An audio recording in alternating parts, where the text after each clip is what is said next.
ስማ፣ ይሄን ሁሉ ሴታፕ ለመስራት ብዙ ገንዘብና ጊዜ እንዳባክን ታውቃለህ። ባለቤትህን እንኳን ሆስፒታል የሬሳ ክፍል ወስጃት እንደ ሞትክና እንደሌለ እንድታረጋግጥ በጣም ብዙ ዋጋ ነው የከፈልኩት።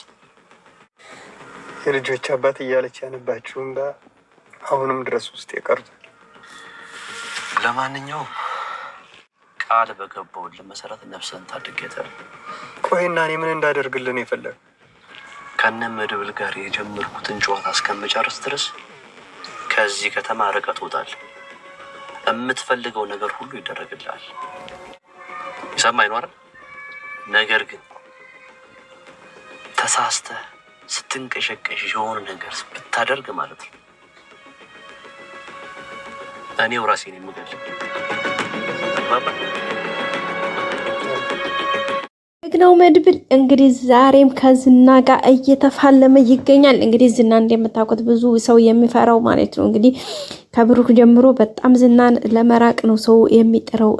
ሞገስም ሁሉም በቃ በዙሪያ ያለው ሰው ዝና በጣም አደገኛ እንደሆነና በቃ በጣም እጁ ረጅም እንደሆነ ስለሚታወቅ በቃ ማንም ሰው ከሱ ጋር ወደፊት እንተ መታገል አይፈልግምና በቃ ሁሉም ራሱን ለማውጣት የሚጣጣርበት። መድብል ግን ማን ነው እሱ?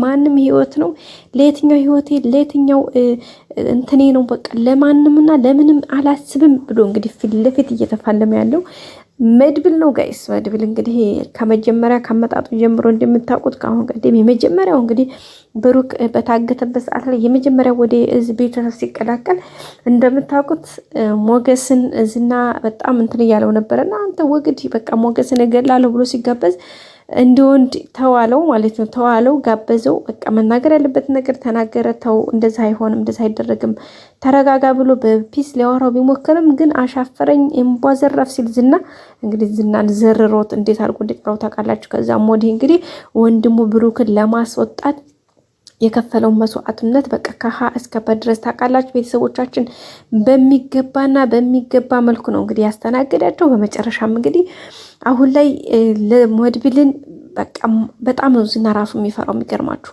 ዝና ቀርቶ ካሌ ሞሲሳ እንግዲህ ለማንም የማይመለሰው በቃ ያ ሰው መወገድ ያለበት ይላል ማለት ነው። ዝናን ማን ነው ይቅርታ መድብልን ግን መድብል ነው በጭራሽ እንዴት አድርገው ያስወግዱት?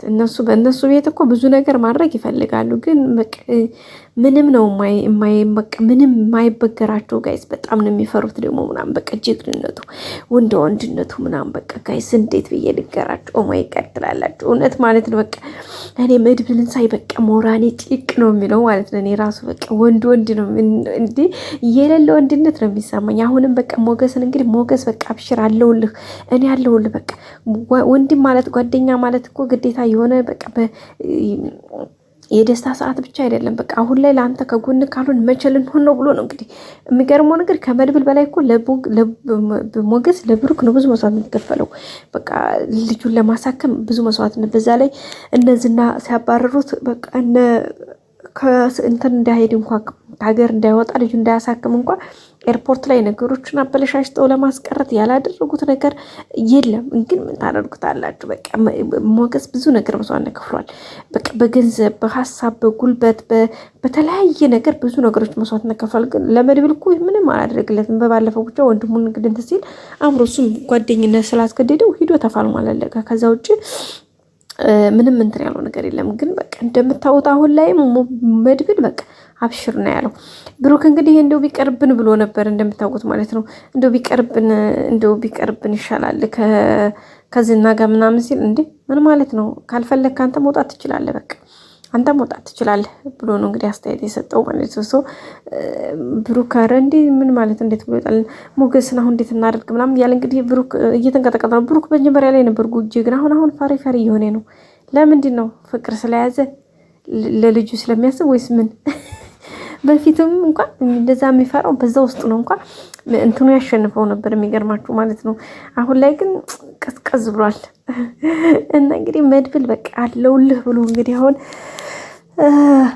በቃ ታጥቆ ነው የወጣው ማለት ነው። የሚገርመው ደግሞ እንግዲህ የዝና ጠበቃውን ሞቷል ብሎ እንትን ያደረገው ሆነ ብሎ አውቆ ነው ለእንትን ነው በቃ ለሴራ ነው። ሴራ ጠንስሶ ነው እንግዲህ ቤት ውስጥ እንዲለቀስ ለቤተሰቦቹ ራሱ እንደሞተ አስረድቶ የሚገርመው እንግዲህ ሞቷል ተብሎ አስከሬን ክላስ አስገብተው አሳይተዋል ማለት ነው። በጣም ነው የሚገርመው። ጠበቃው ጎሮዴ በጣም ያሰቀኝ ማለት ነው። ሚስትን ለማሳመን እዛ ሆስፒታል ስንት መከራ በልቻለሁኝ ሞቷል ብሎ እንኳን እንትን ለማለት ስለዚህ አሁን ስንት ጊዜና ገንዘብ መስዋዕት አድርጌያለሁ። ስለዚህ አሁን ከመድብል ጋር የጀመርኩትን እንትን እስከምጨርስ ድረስ ተዚህ ሀገር ትጠፋለህ አለው ማለት ነው። እና ለሚስትህን ለማሳመን የወሰደብኝ ጊዜ ቀላል አይደለም አለው ማለት ነው። ምን ቢል አሪፍ ነው? አዎ ልጆችን አባቴ ልጆች አባቴ እያለ ትታለቅስ እስካሁን ጆሮዬ ላይ ያላላለ እና ገለጥ አያደርግም ነበር አይሉን። ኧረ ሰው ግን ጋይዝ መቤት እኔ ደግሞ ወደህና ሆስፒታል ድረስ የወጣሁትን እዛ ወረ ወይኔ እንዴት እንዳሳቀኝ ማለት ነው። ስለዚህ አሁን እሱም ከዚህ ከከተማ ወጥቶ ወደ ሌላ ቦታ ለእንትን ለማለት ነው። ስለዚህ አሁን እርግጠኛ ነኝ ይሄን ጠበቃውን የሆነ ሰው ያገኘዋል፣ የሆነ ሰው ያየዋል። ስለዚህ ከዛ ለነመድብል ኢንፎ ይደርሳቸዋል። ዝናን ምንም አይሰሙትም። አሁን ዝና መጀመሪያ መድብል ጋር ነው ጨዋታው፣ መድብል ጋር ትትናን አምጣ ነው። ከዛ በተረፈ ደግሞ ሞገስን ነው፣ ሞገስን ደግሞ ሚስቱን አምጣ ነው። ከዛ በኋላ መጨረሻ ላይ ደግሞ እኮ ይሄን ሁሉ አስፈራርቶ ተቀብሎም አይተዋቸውም። ወደ ክስ ነው የሚሄደው። ሰው ለህግ አሳልፎ ይሰጠዋል። ለህግ አሳልፎ ከሰጠው ደግሞ ሞገስ ተጠያቂ ሊሆን ይችላል ማለት ነው። ግን እግዚአብሔር ይመስገን ሰውየው አልሞተም፣ በህይወት አለ። ታከሙ ምናምን ድኗል። እግዚአብሔር ይመስገን። እኔ የምር በጣም ነበር የደነገርኩት ዲራማ መሆኑ ያወቁኝ። ግን እነ ሞገስና ሉላ በጣም ነበር ያሳዘኑኝ። ሞገስ እንግዲህ ከታች ጀምሮ የተሰቃየውን ስቃይ ታውቃላችሁ። ሉላም እንደዚሁ ከዝና ጋር ያን ያክል መከራ ሳለፈ፣ አሁን ደግሞ እንግዲህ በቤት ተዘግታ የምትለውን የምታድረው በጣም በጭንቀትና በሀሳብ ላይ ነው። ግን በዚሁም ውስጥ ሆኖ በቃ ብዙ ነገር እንትን እያለ ነው። በቃ ማለት በቃ ብዙ ነገር እየሞካከረ ነው የሚገኙ። ብቻ ግን ያው አለ አይደል ጋይስ፣ ያው አሪፍ ስቴጅ ነው እንግዲህ ያለው ነገር። እግዚአብሔር ይመስገን። አለመሞቱ እኔ በጣም ነው ደስ ያለኝ። የሉላና የሞገስ ጭንቀት በጣም ነው ያሳሰበኝ ማለት ነው። ሌላው እንግዲህ መርዞ ደላላው ነው። መርዞ ደላላው እንግዲህ የማህፀንሽን አከራይና ባለሀብት እንሁን እያላት ነው ኤፍራታን። ኤፍራታም ደግሞ እንዴት ይሄንን ወሬ ብለን ታወራለህ እያለች በጥፊ እየደረጋገመችው ነው የምትገኘው። መርዞ ደላላውም እንግዲህ ደጋግሞ መናገሩን አላወቀም። አሪፍ ባለሀብት እኮ ነው፣ እንዴት ጥሩ ገንዘብ ይወጣዋል፣ ኧረ ተይ እንደዛ አታድርጊ እያለ ነው የሚገኘው። እና ቤተሰቦቻችን የዛሬው ቪዲዮ ይመስል ነበር። በቀጣይ አዲስ ነገር እስከምንገናኝ ሰብስክራይብ፣ ላይክ፣ ሼር ማድረጋችሁን አትርሱ። መልካም ጊዜ በያላችሁበት። ላይክ አድርጉልኝ ቤተሰቦቼ፣ ሁሌም ላይክ ስለምታደርጉልኝ በጣም አመሰግናለሁ። ላይክ ያደርጋችሁ ላይክ አድርጉ። መልካም ጊዜ በያላችሁበት። ባይ